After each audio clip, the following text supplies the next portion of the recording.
Hello and welcome to another episode of Arsenal Above All. So I've had the Savalon is on, a few bruises, bumps and bruises after last night. Steve has got his plaster spray on. He's had it on. I think Brian's got his leg in a bit of a cast. I can see under the desk. Took a bit of a battering and a kicking last night, didn't we? Man City showing us who the big boys were, beating us 4-1 in the supposed title decider. And a bit to get through. Obviously, massive disappointment. And I've got two very good guys to go through the debris with me. I've got Steve Osakwe. How you doing, my friend? Yeah, it's yeah. I'll leave it at that for now. Thanks for coming on again, man. I appreciate it. And don't know what's wrong with this guy. He's just a glutton for punishment, especially after last night. He's come back for another appearance on Arsenal Above All. Brian Haley, how you doing, my friend? Yeah, I'm good, Mike. I'm good. Yeah, I need a decent night's sleep though, because I was tossing and turning last night after that. Yeah, I think a lot of the Arsenal fan base were, to be honest. But we lost quite heavily in Manchester, and very, very disappointing with the build up and everything. We knew what we were going into. We knew we had players missing, obviously Saliba. But I'll start with you, Steve. For me, it was the performance more than anything. That was the major disappointment. I kind of knew that we were lucky to get anything out of there. I would have been happy with the draw.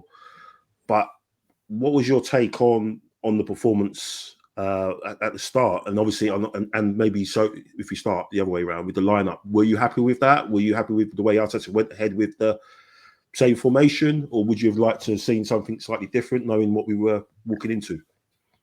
I think we should have. Again, I know. Listened to the other podcast with James before, James and Dan. We all knew what Arteta would do, and I think that's the shocking. That's really the shocking thing, is we all knew what he would do, and you touched on it in the last podcast as well, Mike, saying that it's become predictable. We knew the lineup what would happen. We could have changed it a bit. We could have gone 3 at the back to try and 2 in the middle to try and protect the back 3 and protect players from being exposed and stuff like that. James talked about having Jesus up front, not getting into the right back position or the centre back position, which he did again.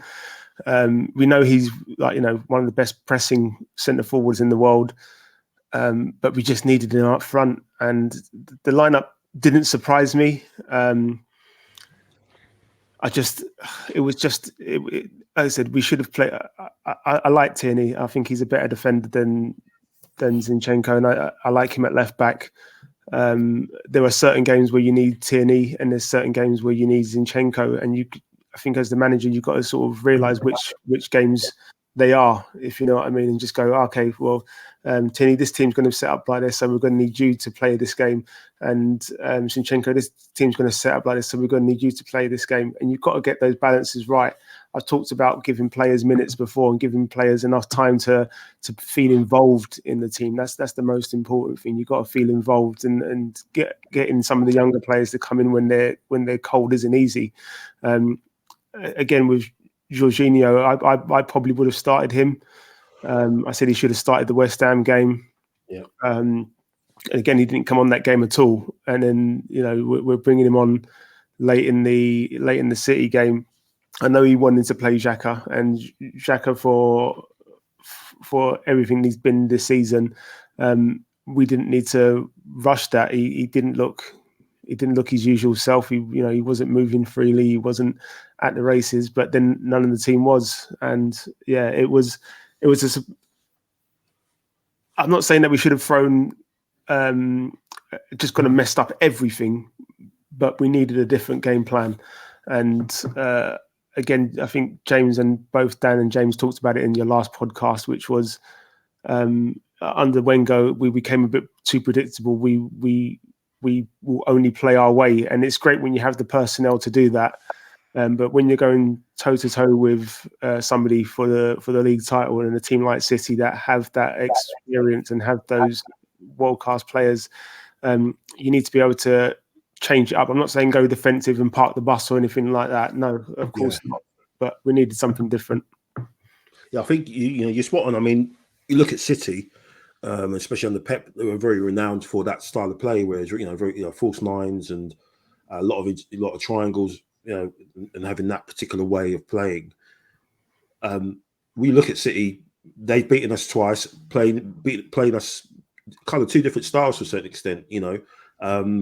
They changed it up at the Emirates in the second half, with a bit more direct to Haaland, and they did it for most of the game because in the press conference before the game, Guardiola basically said he knew that Arsenal were going to do what they did, which is going to go man to man and press, and he said that the day before. And that's exactly what we did. Obviously, if we'd have changed formation, maybe a three, it wouldn't necessarily have been that, because I think if we'd have played that, we would have been a little bit more compact.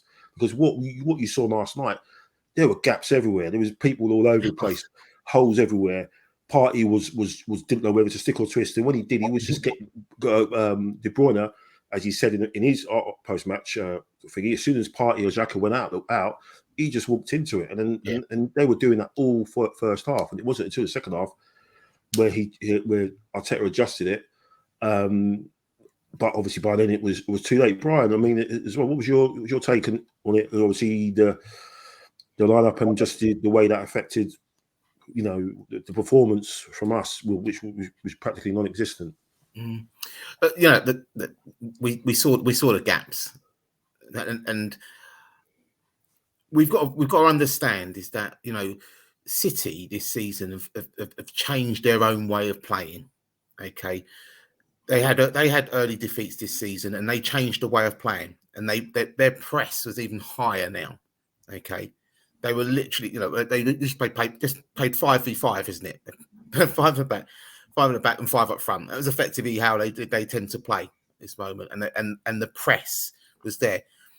You're expecting Thomas Partey with Granit Xhaka, as we said, Stephen, he didn't look fully fit, and Martin Odegaard to cope in those situations where De Bruyne was basically just, he was walking into spaces. It wasn't even infected. He actually just walked into a lot of spaces. Okay, we talked about formations and stuff like that. I think. We spoke probably in a week, Mike, regarding to the formation. We should have just gone gun ho and gone, literally the system that effectively matched them up. It's just simply we should have just matched them up. We've got the energy and we've got the speed to do that. Okay. And personally, Steve, as you quite rightly said, Kieran Tierney should have played last night. He has played. The left side centre half for Scotland against Spain recently and got a result. You can't tell me. You can't turn around and say to me, "There's there's something in that." Yeah, there is something in that. We could have played. We could have gambled quite a lot in it, but gambled in the right way. We could have played Saka, Odegaard, Trossard, and Martinelli as a four, and Jesus there, and literally just pressed them as much as they pressed us in the same situation.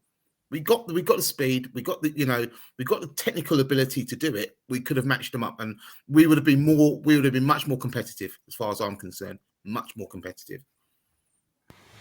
Yeah, I mean, we're all obviously looking back in hindsight, but we did obviously all, in our chats and everything, did say that this would have been the time to maybe change, maybe stop the leaking of goals, because At the moment, we've conceded more goals than Man United and Chelsea in the league, which Chelsea, we know where they are, and that's not a good look, you know. And I think if you look at teams that have won the league in the last couple of years, they've not conceded nowhere near as many goals that we've conceded at the moment, and we've still got 5 games to go.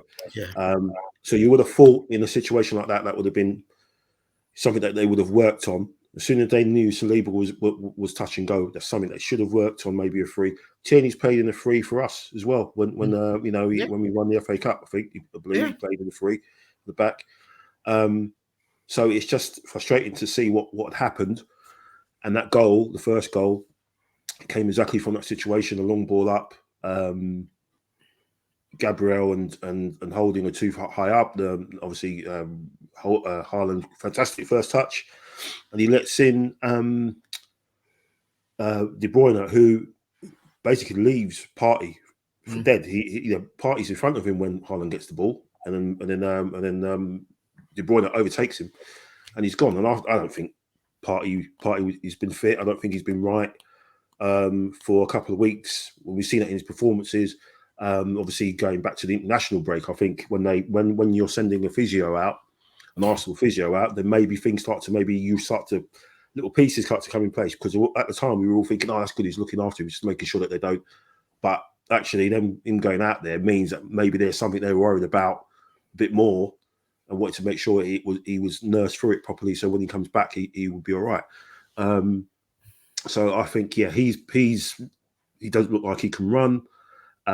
Xhaka was ill the game before. It looks like he like Steve said, he played like someone who's recovering from an illness, and we know what that's like when you first play football after you've been ill. Your chest, you're finished after like 20 minutes. But it was just, for me, it was just the ease of the press, of the way that they were breaking through the press, and we just didn't seem to be as compact. We weren't finding Saka and Martinelli. I think Martinelli had 11 touches all game. Which is wild when you think, the amount of touches he likes to have when he gets the ball most times. But Steve, obviously after the second goal, it's a case of, it's like Anfield all over again, second half. Ramsdale is just pulling out save after save after save. We get to 44th minute, they have a free kick, and I'm saying to the missus here, we've got to go in at 1-0. We have to go in at 1-0. It's been a 1-0 battering. We need to go in at 1-0 so he can hopefully change things in a positive way, and then we can maybe see what we can do second half. That goal goes in. I'm thinking that's all right. It's offside. He's clearly offside. You don't have to worry about it. And then they give it, and I'm thinking they showed this really weird angle, and it's like, that's not even straight. That what is that about? What was your talk me through what you were thinking, man? Because I could not believe what I saw. I mean, this is the image of obviously this isn't even taken when the ball first touches his foot. So that shows you they haven't got the equipment to actually do it properly. So that's just taken like a fraction after he's actually touched the ball. And that's what they've used. If they've used in that to say that's it, the moment of impact, that's it.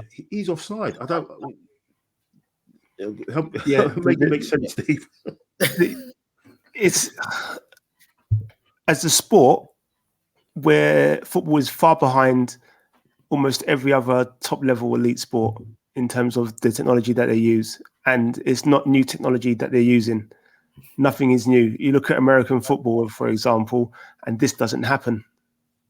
You look at hockey, these things don't happen. You look at tennis, these things don't happen. They've got so much technology available to them, and they don't use it correctly. With the angle that they show for the offside, is for ages they didn't actually put a line up until they went, okay, we're giving it, and then you saw the line go up. But the angle that they were giving it, you go, well, that's at an angle, isn't it? That's not a straight line. That's at an angle. So you're doing everything you possibly can to give them the goal. Yeah, like everything you possibly can to give them a goal. And one of the things that is more not surprised me, but more annoyed me this season is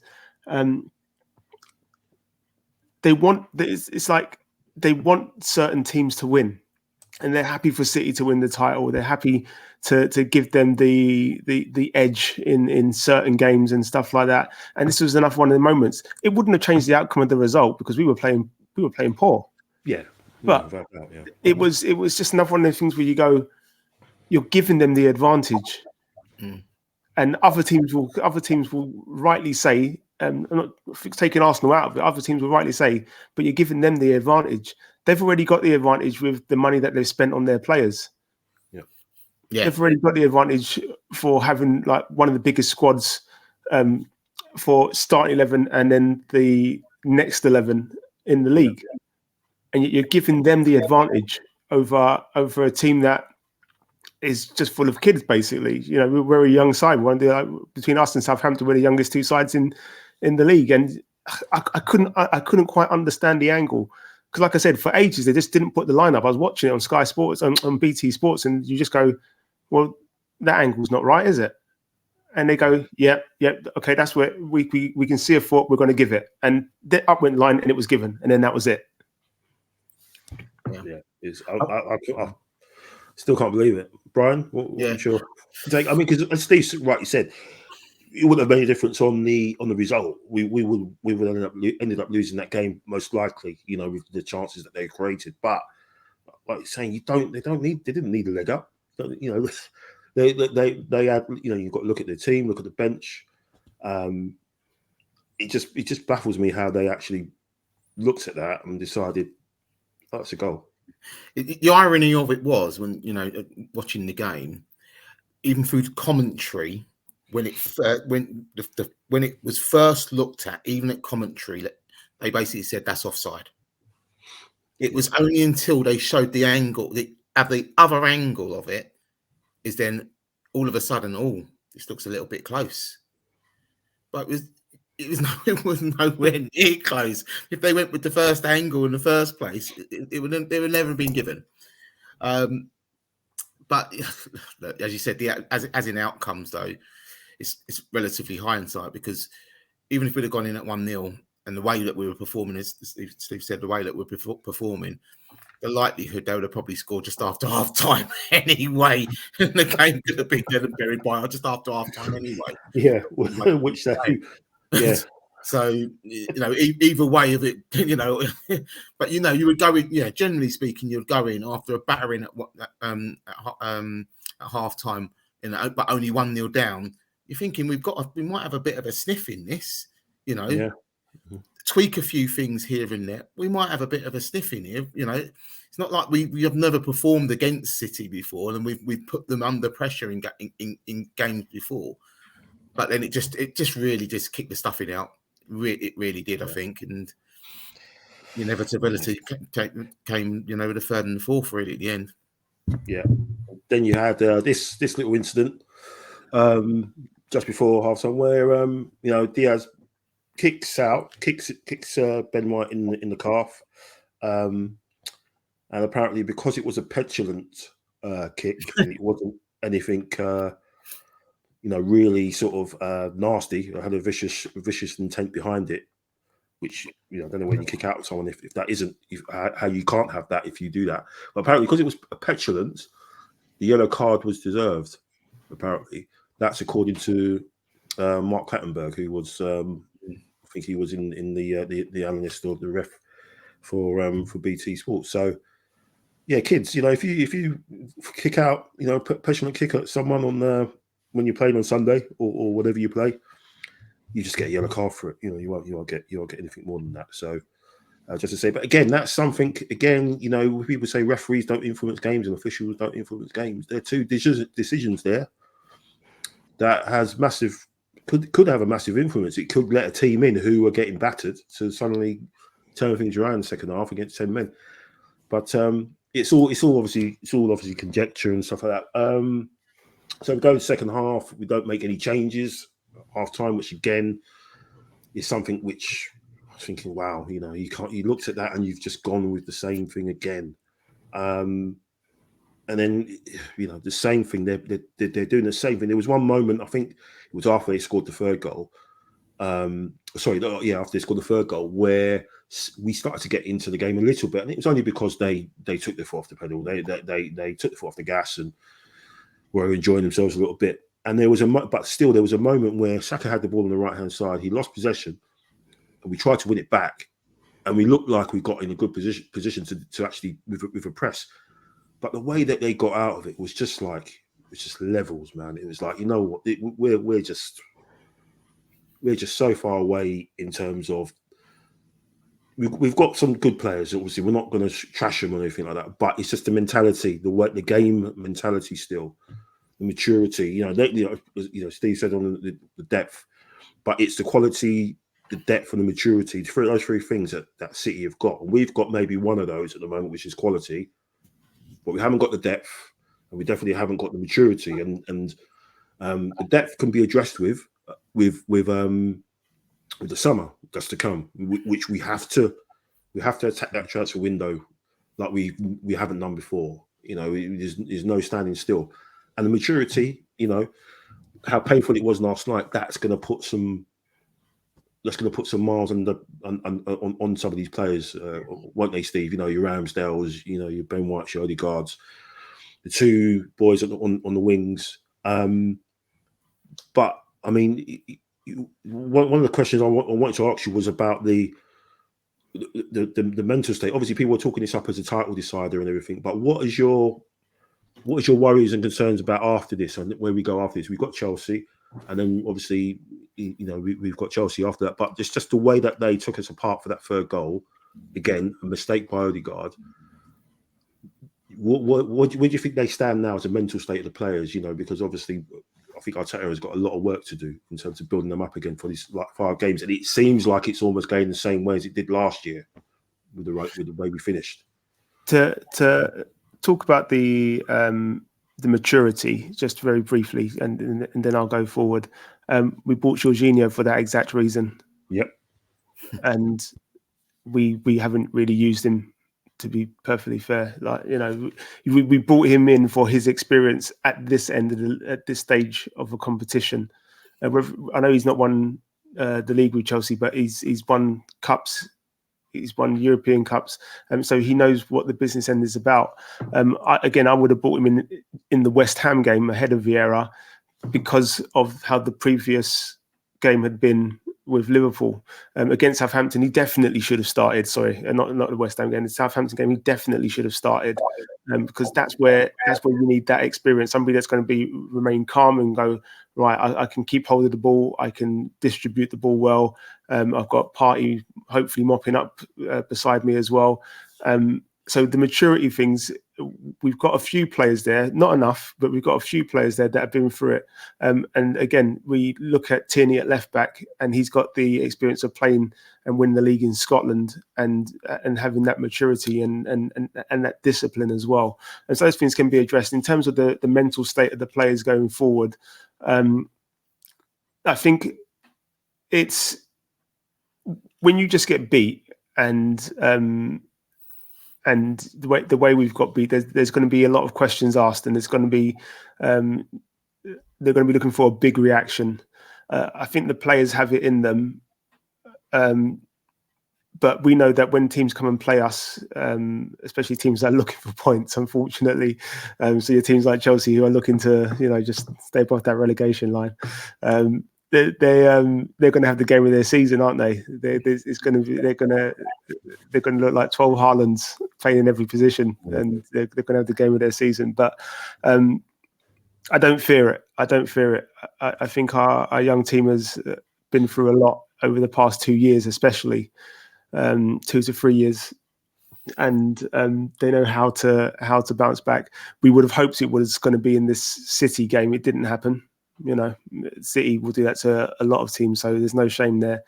But Arteta will just say, if you don't perform, then, or what he should say is, if you don't perform, then this is your time to perform. If you don't perform now, then in the summer there will be people coming for your places. Yeah. That should have been the message earlier on, in my opinion. Like I said, we could have played Trossard into that position. I would have preferred Jorginho in that middle with Partey, but you could have played Trossard as well. I know he likes Zinchenko because he worked with him at Man City and he knows his technical abilities, but it's just, I said, you've got to manage those sort of situations and just go, look, against Chelsea, we're going to need to be defensively sound. And I'm going to bring KT back. And KT, I'm not going to ask you to play the inverted role so much. I'm just going to ask you to stick to that left-hand side to make sure that we've got covered there. Partey and Xhaka, because Xhaka will be a lot better by the Chelsea game on Tuesday. This is what I need you to do. I need you to just do the basics, just do those simple things right. And when we are pressing, again, remember we're a team. Remember how we press as a triangle. I was teaching my boy just over the weekend. I said to him, the most difficult thing in football to do is to pass 5 yards. And I said, once you get that right, and you can do that consistently, I said everything else falls in place. Everything else falls in place because you're getting your basics right. Those are your Michael can use an assessing term here. Those are your those are your must-haves, not your need-to-haves, but your must-haves. And once you've got your must-haves in, then everything else should fall into place, and you can relax and express yourselves a bit more. So, it'll be a tough game. I'm not going to lie. It's a London derby. We haven't lost one all season. Chelsea haven't won a game in like forever. I don't even know when they last won a game, to be perfectly fair. I don't even watch their results. Then bottom of the table clashes can be a bit of a bore sometimes. But I expect them to turn up and have the game of their season. And I expect us to see it out. But it's just how well we do defensively. Yeah. A great man once said, "You don't lose, you learn." Gianluca Vialli, I think, said that. Rest in peace. Touching on that, Brian, and again, what Steve has said in terms of what Arteta has learned from this, he's learned a number of things. He's learned again what players he can rely on, what players are ready, what players he needs to replace. I think we kind of know who they are and who they are and what places we need to sort of get sorted out.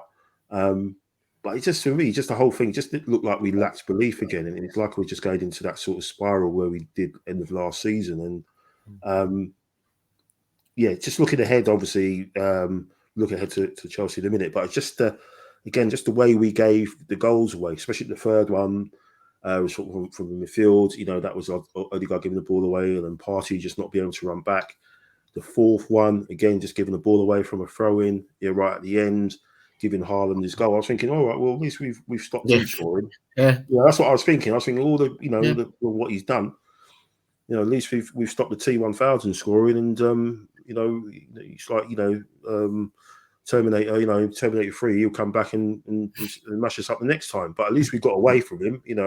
But he ended up scoring his goal, and that was just a disappointing. I mean, when Holding scored his goal and everything, it was like, okay, well, at least we took away their clean sheet because we knew they wanted that. But what do you think this, Arteta, especially, for him? Because this was another night where questions are going to be asked again about his lack of, being more reactive again on the touchline. Again, with some of his tactical changes and some of the changes of the substitutions. What's your take on that? Well, kind of slightly going back, Mike. I think what we've got to say is that the whole setup around the coach himself and the team are very young. Mikel Arteta's only 40, he's a young manager himself, so he's learning. He's effectively learning on the job as well, just as much. And yes, we know that he's obviously been with the club, and he's been with us a few years and so on. But he's still learning.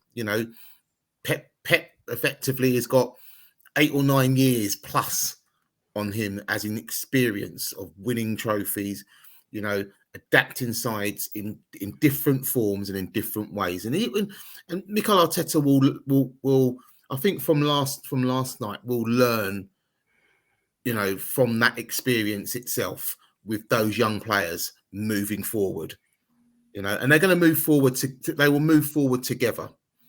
The aspect of obviously bringing in new players as well, that will stir up the side a bit, you know, put a few cat amongst the pigeons there as well.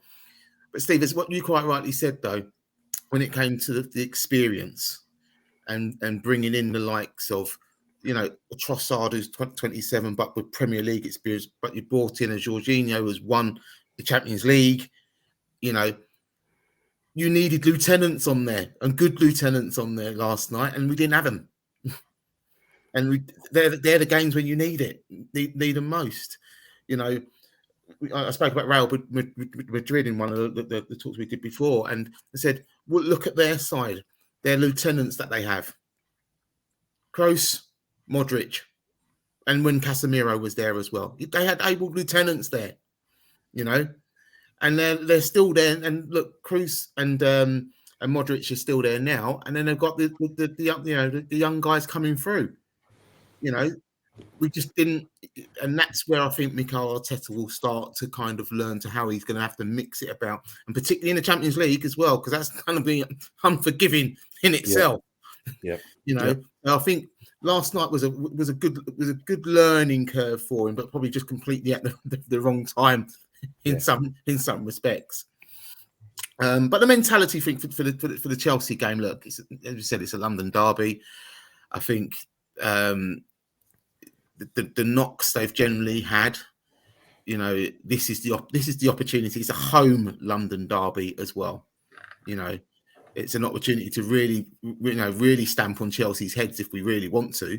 You know, but if we go into our shells, you know, there's a great possibility we may get beat, and that can then spiral. And as we've quite rightly said, it could end up being a really bad end, really, which we don't want to see like we did last season. Yeah. I mean, all was said about City. We absolutely understand that they are, you know, who they are. They could field two sides and put two teams in the Premier League, which will probably qualify, you know, finish in the top four. You know, let's not cap about that. That's probably facts. So it's, you know, it's great, obviously, what they've done, or maybe not in terms of how they've done it. You know, we'll see if they get brought up on that, you know, in future. But again, it's just going back to the whole thing where teams, you know, not as good as us have gone there and given them, you know, harder games, much harder games. You know, Everton, Brentford, and Crystal Palace. You know, teams of, like, you know, who have gone there with a plan and they've made things a lot more difficult. And for all people saying they're proud of the team, and we are proud of the team and what they've done, it's just a disappointment of that performance. If we played like that against anyone else in the Premier League, any of the other 18 teams in the Premier League, we would have got turned over. 100%. That's facts. You know, it's that performance. That's what not sitting at no one. Even Ramsdale with his saves, I think the couple of goals he let in, he could have done a lot better. Brian, your keeper, that first goal, I think I couldn't believe it when it went in. I thought it's a strong shot, but just thinking he's got to save that. That is his near opponent. He seemed like his position was just all over the place. But I'm just saying that performance, you drop that performance in any of the other teams in the Premier League, you're gonna get turned over. So that's what it is. It's not bashing on the players. It's them not producing and putting a performance in. You could have played City 100 times like that. The result would have been exactly the same. Exactly, you know. So that will lead into Chelsea. Like you said, home derby. We need a response. They need to put in a performance. And going into that, would you be looking at making changes, Steve? Would you thinking of putting Jorginho in against his old team, especially if Xhaka and Partey are looking a bit leggy? Yeah, I mean, like I said, there's for the past 4 games, it's been we knew exactly what Arteta would do. We all said it. We all talked about changes, but we all knew exactly what Arteta would do, and he would always stick to those players. every manager has their favourite players that they like to play a lot. He likes to play Saka every game. The kid never gets a rest. But I think we just need to change it up a little bit. I'd stick Jorginho in there and maybe rest Partey and play Jorginho and Xhaka. I know it's not the best ideal sort of partnership to have in there, but Partey looks a bit off in recent weeks. I'd play Tierney. And again, I'd tell him not to play the inverted so much and just play as a left back. Just do your job. He's got to get through to Jesus that he needs to stay forward. We need a forward to stay forward. You can't get chances or like City did to us yesterday. You can't play that long ball if your forward is in central midfield or right back or left back or whatever, because he's looking to pick up the ball there. We need a forward to stay forward. Again, it's not a criticism, it's just an observation and something that, I'm sure they're looking at themselves and go, yeah, you know what, I need to be doing this a bit more and I need to be doing that bit more. It's that self-assessment and that self-awareness of everything. I think we can afford to rest Saka for that game. I'd play Trossard. If you're going to rest one of the two, I'd rest Saka. He probably needs a break and needs to come off and just rest up a little bit. But like I said, saying all that, we all pretty much know what Arteta's going to do. Yeah, reverting to type. Yeah, probably same lineup probably, and trying to sort of try and put in the result which they haven't done for the last 4 games now. Brian, do you think there's going to be many changes, or do you think there needs to be after what you saw yesterday?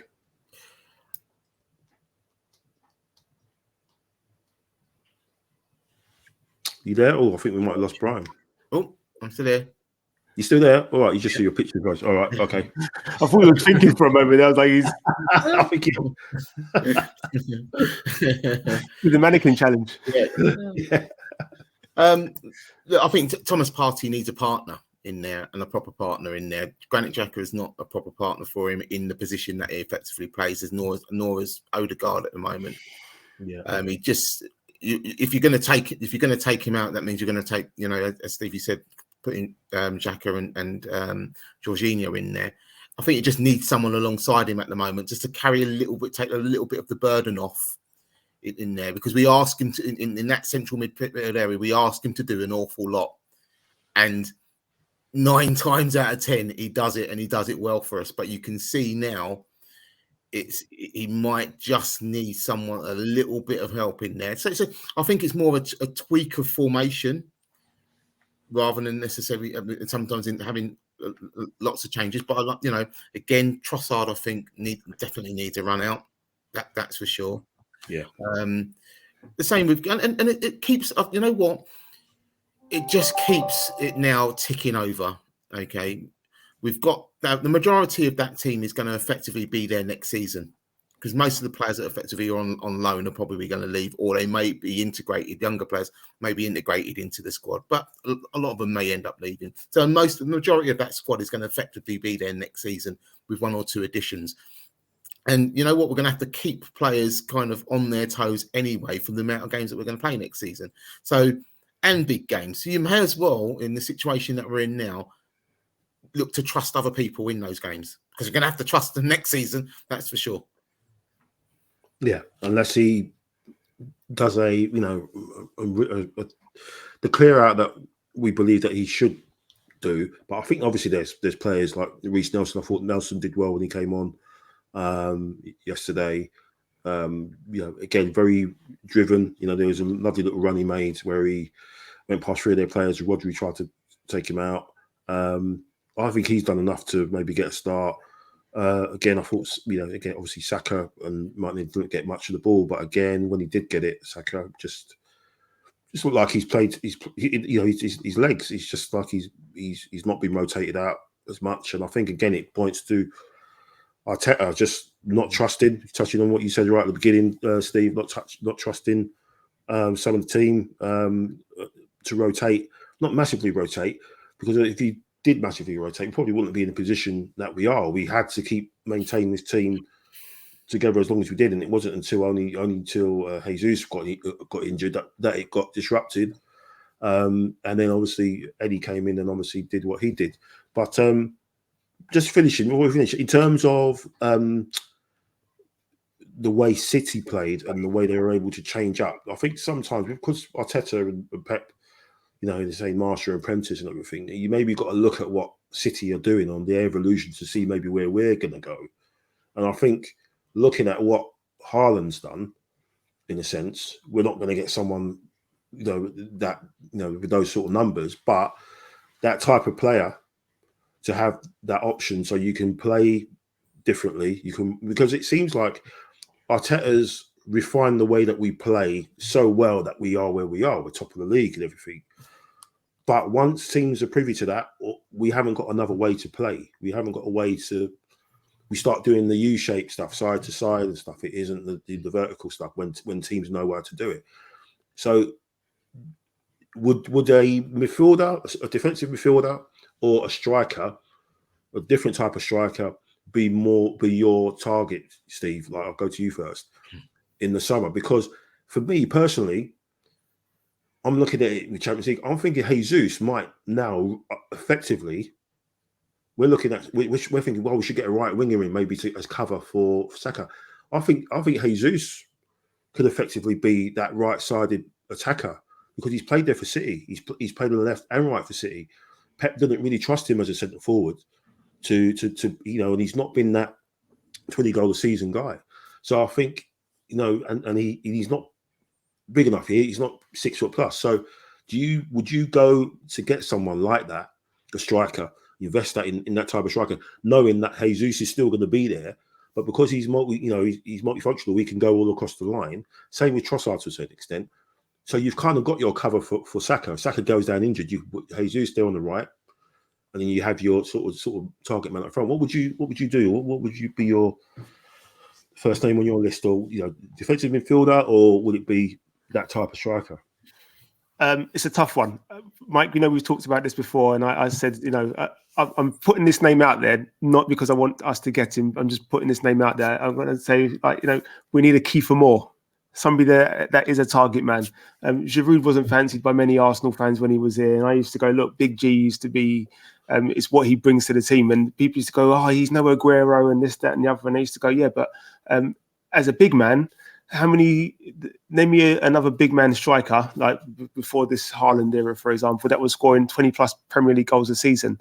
And people would go, oh, Drogba used to score 20 plus goals. That went in only two of Chelsea's seasons that Drogba was there of the 7. And only 2 of those seasons he scored over 20 goals. Usually it was 16, 17, 18, 19 goals. Yeah. But it was what he brought to the team, and people missed it. We need that sort of striker. I said, when we was doing our transfer talk in the thing, and I said, yeah, you know what? I know people will laugh at the name. I'm not saying that Kiefer Moore is the answer, but we need somebody that's going to come in and go, right, I'm not going to start every week. Fine with that. Yeah. But when I do start, and when I am called upon, I'm going to do my job. And somebody like that is invaluable to the team. It gives you another option, especially when you come to Champions League games and at this stage of the season. We'll get Balogun back in the summer. I think it would be stupid to let him go, in my opinion. I think it'd be definitely stupid to let him go because, yes, he's playing in the French league, but he's still banging in goals. And that experience of playing week in, week out, scoring, pretty much week in, week out as well, will give him that hunger and desire to want to play. And then when he's playing and training with people like Jesus, he will learn a different side to the game as well. But yeah, we need a big man. Whether I prioritise that over a central defensive midfielder, I'm not sure. Next season in Champions League, it's going to be long, it's going to be tough, it's going to be hard. Teams are going to want to beat us again because everybody just wants to beat us. They're happy to let City win, but they want to beat us. Mm-hmm. So do I think Partey will stay injury free? No. And we need adequate cover. We need legs. I'm going to say central mid. Yeah, cool. Brian, what would you go for? I mean, the ideal situation, we like Steve would get both, get a target a defensive mid, whether that's Rice or Caicedo, would be one of those two. But I read somewhere that Caicedo has been talking about Real Madrid and stuff, so maybe he's already thinking that way. But I would love us to get Rice. I think he's not only got the presence, he's got the leadership. Yeah. You know, especially like someone like yesterday, he would have stood up and he would have tried to. We've seen it what he does with West Ham. But what would you do? Would you be looking at a striker like a Ivan Toney type? Because I go back to that. I mentioned him because of that performance he put in against Saliba last this season at the Emirates. A lot of people say that's probably one of the best. He should have scored a couple of goals that game. He should have scored. He's lucky he didn't get a hat trick, even though the goal he scored was offside. But that performance, a lot of people say it's one of the best performances seen from a centre forward at the Emirates in years. You know, a visiting centre forward is really, really good. What would be your first and honest? Yeah, I'll be greedy, and we need both. Again, just to kind of, it's not upsetting the balance of what we have. It's just basically of having different ways of playing, and coping with a potential 60 game season, potentially, depending upon how deep we go in the Champions League or not, and other cup runs. So we need the additions, when we need to look at playing at different ways at times. The Ivan Toney is, for me, is a level of a no-brainer. What he did to City, this season, and it's quite funny because Pep was on about it's kind of very much anti-football the way that kind of Brentford played. But basically, they played to their strengths, and they bypassed their midfield, which didn't allow them any time to create anything, because literally, the ball was popped up to Toney, he held it up, and Boma was basically in tandem with him, and they were just playing off people, and City couldn't cope with the aspect of that. Yeah, and it's a completely different way. City are great when they've got teams that are effectively going to try and play in front of them, like we do.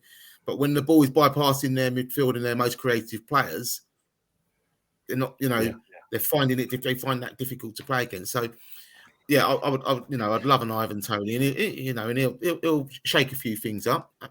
Absolutely. We know, obviously the word that had been round with Calvert-Lewin, Lewis. I'm not. Too easy, yeah, it's too easy. And we don't want to go back into the dark ages of getting too many injury-prone players. Trying to go back into those dark ages. We've still got too many. We're still living in the dark ages. We've still got them. So, but yeah, the Declan Rice one's a no-brainer. And I think that, I think he'd want to come. Yeah, as well. Mm-hmm. I think the club should be now starting to look at that level of negotiation with him, just, having tentative talks at least. I know obviously West Ham is still in this, semi-final of the Conference League and things like that, and they've got other things that they're worrying about relegation-wise. But that should be something now, that knowing that we guarantee Champions League football, is that we need to start having those kind of conversations. Yeah, 100%. 100%. Just a quick one. Yeah. Does Harry come back home? Sol Campbell. Wow, didn't see that one coming through. Oh wow! Oh dearie me! No, you got to laugh. You got to laugh. I think I'll have to ban you for that one. I think I'll have to ban you for that. So it's been nice having you, Steve. But yeah, it's going to be interesting times. Obviously, we still believe it's still mathematically possible. Anything can happen. We've watched the game a long time to know that things happen in the last couple of games of the season. Funny draws. They don't even need to lose, do they? They just need a couple of draws. Where we've got obviously Chelsea, we've got Newcastle next, who just smashed Everton, I think 4-1 tonight, away from home. So they're looking in really good form. So we've got some tough games, but we never get anything handed to us. We've always got to we've got to do it the hard way. So let's hope on Tuesday we bounce back against Chelsea. We're all predicting obviously a bounce back win, get back a win on under our belts again. It's been a while, and we'll discuss that obviously next week, and then obviously the build up to the game against the richest club in the world, aren't they? Yeah, they are, aren't they? Yep. Newcastle. So that's it for tonight. Thanks very much, guys, for your time. It's much appreciated as always, and obviously a bit cathartic and the whole Savlon, and been working well on the little bruise here and on my chest over my heart and stuff after yesterday. Magic sponge. Brian's got his crutches in the background there. He's going to be walking off to his bed in a minute after a kicking we got last night. And Steve's just smiling through it as he normally does. He's just waiting to turn over the mid-table team from West London on Tuesday. So all good. Again, gents, thanks very much for your time. It's been a great chat. Again, thanks for all people who've liked the shows, who have retweeted and shared. Really appreciate it. We do this for love and love to chat about obviously Arsenal. We'll continue doing that. But we'll be back next week with another one. So I've been the man in black, Michael Harris tonight. Obviously got the black armband after yesterday. He's been Brian Haley. He didn't get the dress code, and he's been Steve. They call me Stepney. He didn't get the dress code either, so that's my fault. So all black, man, all black. So thanks very much, guys. Thanks, let's hope we back with a great result against Chelsea, and come on, you Reds! Come on, Arsenal.